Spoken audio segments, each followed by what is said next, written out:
ఆయన ఆగించాడు. ముందు మనకు ప్రసాదం అవుతుందన్నమాట. చాలమ్మా. మధ్య మధ్య పానీయం సమర్పయామి.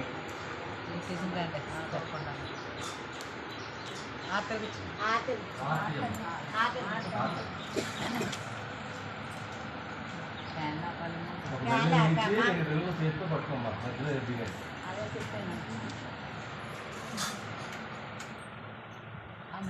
మూడోది 2 బెల్లం చేతితో పట్టుకోమా. 2 బెల్లం చేతితో పట్టుకో. శంగు శంగు 2 బెల్లం చేతితో పట్టుకున్నావా? అక్కడే ఉన్నాయిలే. మంగళదేవాయ మహనీయ గుణాత్మనే చక్రవర్తి తనూజాయ సార్వభౌమాయ మంగళం వేద వేదాంత వేద్యాయ మేఘశ్యామల మూర్తయే